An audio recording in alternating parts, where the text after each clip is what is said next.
करके कथा श्रवण कीजिए। बोलिए बांके बिहारी लाल की।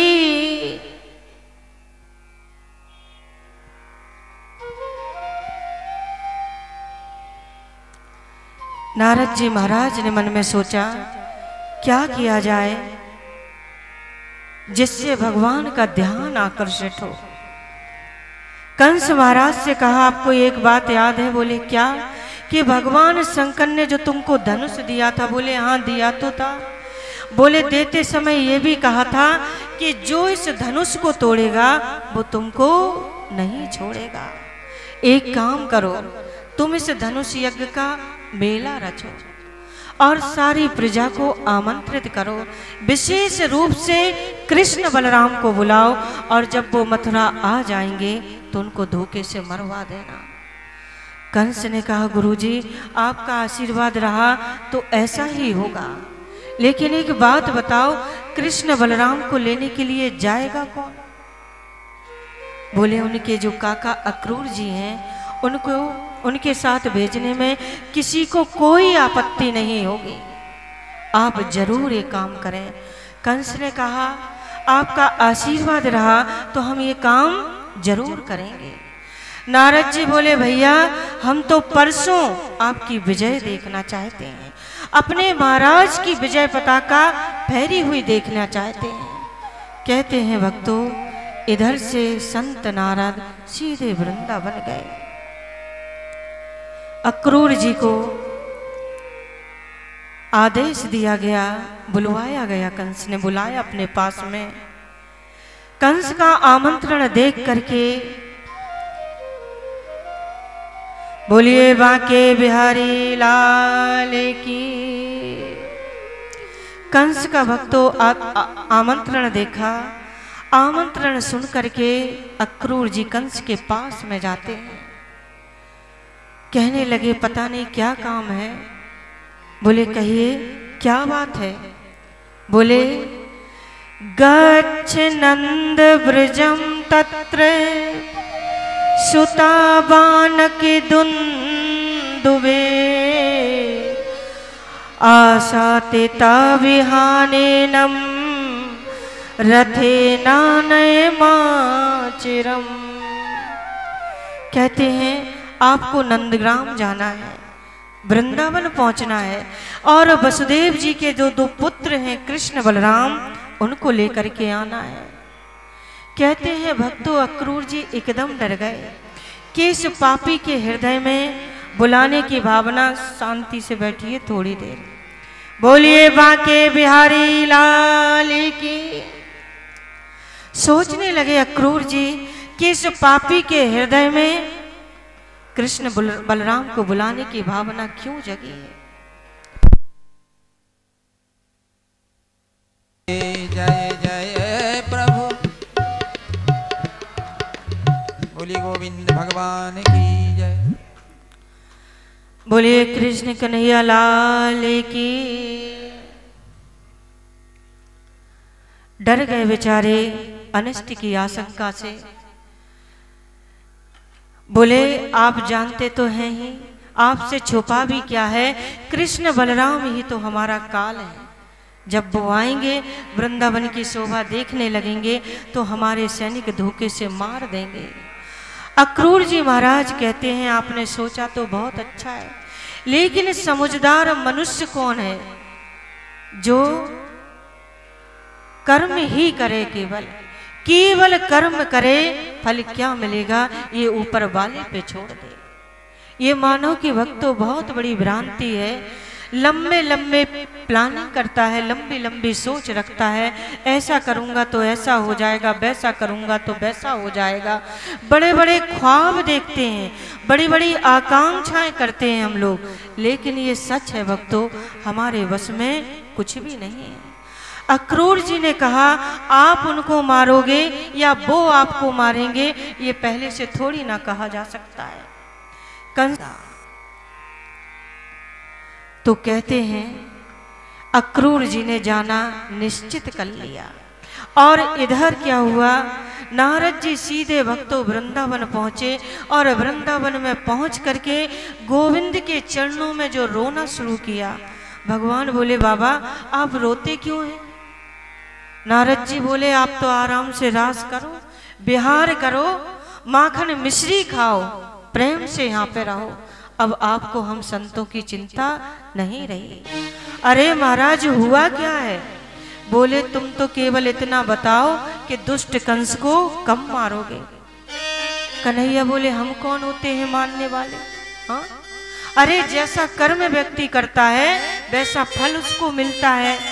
बोले मैं कुछ भी सुनना नहीं चाहता हूँ, परसों आपके हाथों से कंस को मरा हुआ देखना चाहता हूँ।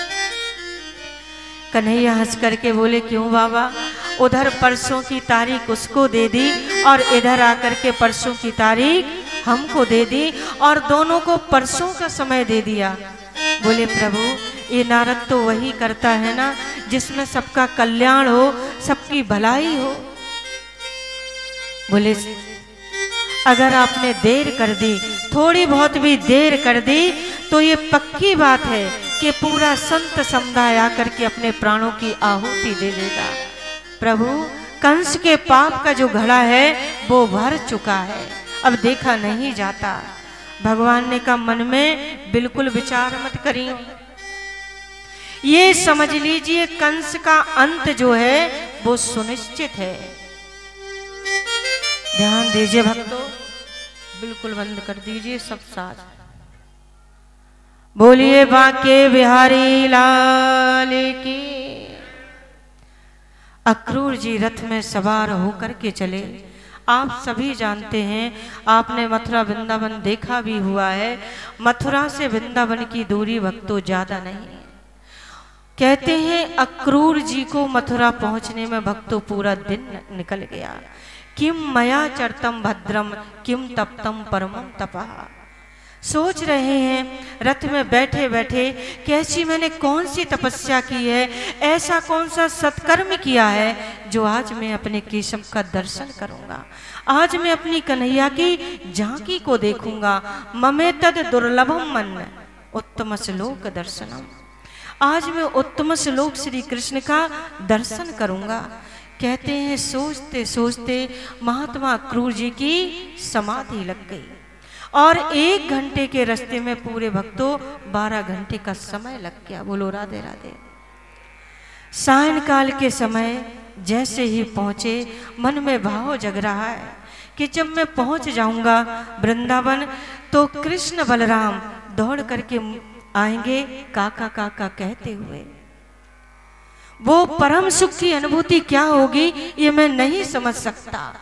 कहते हैं जैसे ही वृंदावन की भूमि प्रारंभ हुई, वृंदावन की भूमि पर जैसे ही रथ से उतरे तो गोपाल के जो छोटे छोटे चरण हैं, शाम का समय था, गौचारण करके लौट रहे थे।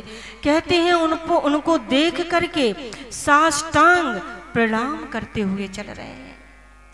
जैसे ही सायंकाल पहुंचे कृष्ण बलराम, भगवान तो अंतर्यामी हैं, भाव समझ गए भगवान। दौड़ते हुए कृष्ण बलराम आए काका काका कहते हुए और दोनों लिपट गए। लेकिन आज भगवान ने अक्रूर जी से कहा हम जानते हैं कि कंस ने मुझे क्यों बुलाया है, लेकिन हमारे ये नन्हे नन्हे जो सखा हैं, यदि आपने कह दिया कि मारने के लिए बुलाया है तो हमारी याद में ये 1 मिनट में मर जाएंगे, इसलिए इनके सामने ऐसी बात नहीं कहना। कृष्ण बलराम काका अक्रूर जी को घर पर लेकर के आए। कहते हैं नंद जी महाराज ने बहुत स्वागत किया, सत्कार किया। भक्तों पूरे ब्रज में समाचार फैल गया कि कोई मथुरा से रथ लेकर के आया है। अरे भैया पता करो काय को आयो, क्यों आयो। और इधर नदरानी ने जब भोजन कराया, नंद जी महाराज ने भोजन कराया, तो भोजन कराने के उपरांत नंद जी महाराज ने कहा भैया कैसे आनो भयो। बोले कंस ने बहुत बड़े यज्ञ का मेला रचा है, बड़े बड़े संत महात्मा अमलात्मा वहां पर पधार रहे हैं, मैं कृष्ण बलराम को लेने आया। कहते हैं भक्तों जैसे ही कहा कृष्ण बलराम को लेने आया हूं, मैया यशोदा ने सुना तुरंत मूर्छित हो गई। और जब होश आया तो कहा, तुमने ये कैसे सोच लिया कि कृष्ण बलराम को हम जाने देंगे? मेरे जीवन का सर्वस्व यदि चाहिए तो हंसते हंसते दे सकती हूँ, लेकिन कृष्ण बलराम को मैंने देना नहीं सीखा। ये तो हमारी दो आंखें हैं, और फिर लाला के बिना तो मैं जीवित भी नहीं रह सकती हूँ। लेकिन कृष्ण बलराम ने सोचा, यदि आज मैया की बात मान ली गई तो हो गया कंस का उद्धार। इसलिए भक्तों, कृष्ण बलराम दोनों ही मचल गए, मैया मैया तुम तो हमें कभी कहीं जाने ना दो। नंद जी महाराज ने कहा, देवी अब बालक बड़े हो गए, एक काम करते हैं, हम स्वयं जाएंगे और मथुरा का भ्रमण करा करके ले आएंगे। कहते हैं भक्तों, नंद जी महाराज ने पक्का निश्चय कर लिया कि कृष्ण बलराम को हम लेकर के जाएंगे। नंद जी महाराज ने कह दिया कि हम कृष्ण के मित्रों के साथ में चलते हैं, अभी आप प्रातः काल कृष्ण बलराम को लेकर के आ जाना। भक्तों, पूरे ब्रज में समाचार फैल गया कि अक्रूर जो है कृष्ण बलराम को लेने के लिए आया। जैसे ही किशोरी राधा ने सुना, किशोरी राधा के नेत्रों से आंसू की धार बह चली।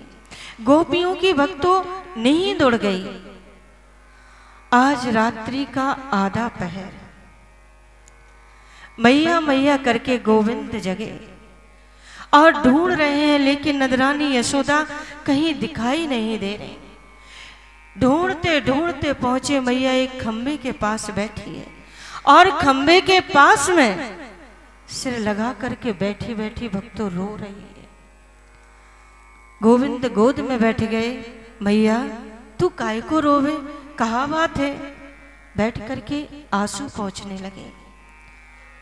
बोले, लाला बस एक ही बात है, कल प्रातः काल आप चले जाओगे, बस मैं यही सोच रही हूं कि मैं अपने लाला के बिना रहूंगी कैसे, तुम्हारे बिना मैं अपना जीवन निकालूंगी कैसे, एक क्षण भी तो तुम्हारे बिना नहीं रह सकती।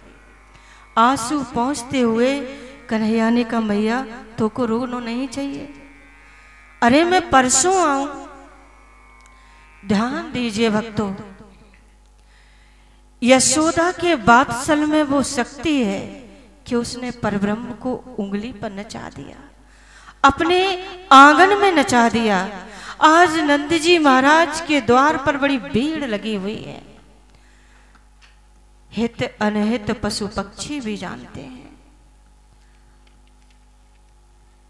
असंख्य गोपियां हैं भक्तों, गोपियों के मध्य में राधा रानी है, लेकिन राधा रानी जो है वो मूर्छित हो रही है बार बार।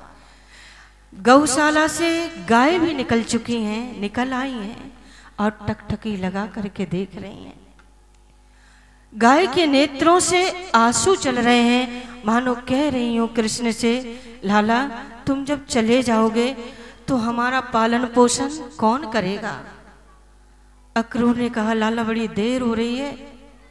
भगवान श्री कृष्ण रथ में विराजित हुए, गोपियों को प्रणाम किया, किशोरी राधा रानी को वंदन किया। बलराम जी भक्तों साथ में हैं, लेकिन गोपियों ने कहा, आप सोच रहे होंगे कि चले जाएंगे, अरे गौ चराने जाते हो तो एक एक पल हम कैसे निकालती हैं, हम तुम्हें जाने ही नहीं देंगे। ध्यान दीजिए भक्तों, आज गोपियों को लग रहा है कि जैसे अक्रूर क्रूर बन करके आया हो, हमारे कन्हैया को हमसे दूर ले जाना चाहता हो, लेकिन कहती हैं हम तुम्हारी ये अभिलाषा पूर्ण नहीं होने देंगे। एक गोपी ने कहा, सोच क्या रही हो, कन्हैया तो चले गए। जैसे ही गोपियों का ध्यान गया, देखिए रथ चल दिया है, लेकिन खड़ी खड़ी भक्तों बातें करने में लग रही हैं। जैसे ही रथ चला, गोपियां दौड़ करके रथ के आगे लेट गईं। कुछ गोपियों ने कहा, ये क्या कर रही हैं? अरे बड़े बूढ़े देख रहे हैं, घर के लोग देख रहे हैं। बोली, जब बागडोर जीवन प्रभु को समर्पित कर दी तो अब बंधु बांधवों की हम चिंता क्यों करें? भगवान रथ से नीचे उतरे और उतर के राधा रानी को वंदन किया, गोपियों के चरणों में वंदन किया और वंदन करके कहते हैं यदि मैं आज नहीं जाता हूं तो आगे की हमारी लीला संपन्न नहीं हो सकती। गोपियों, तुम्हारे ऋण से मैं कभी ऋण हो ही नहीं सकता।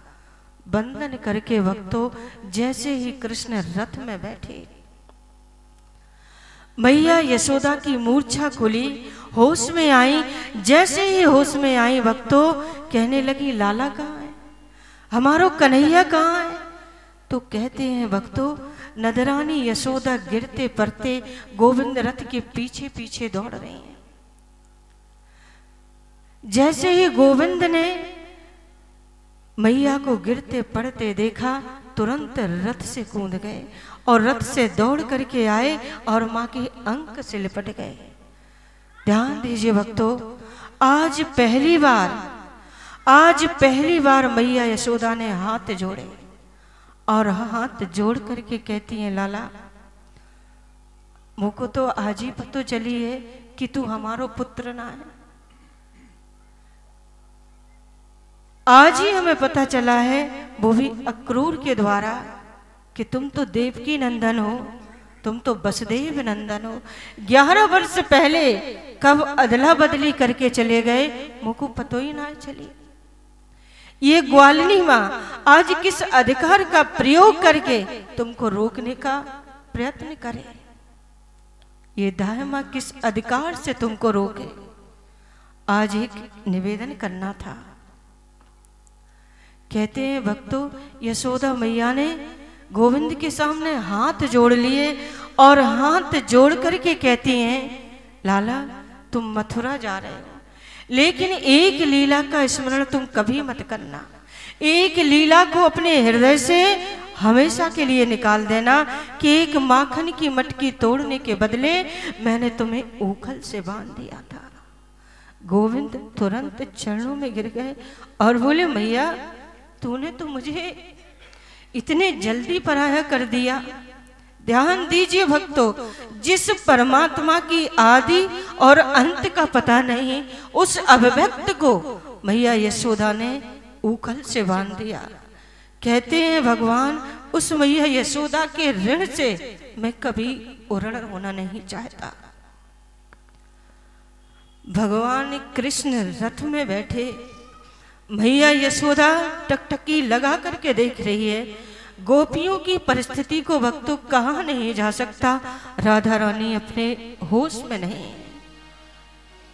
मैया यशोदा को आज ऐसा लग रहा है कि जैसे आज उनका कन्हैया कभी वापस आएगा ही नहीं। गोपियां सोच रही हैं, निगाहें मिलाकर किया दिल को घायल, अदाएं दिखाकर सितम ढा रहे हो, वफाओं का क्या खूब बदला लिया है, तरफटा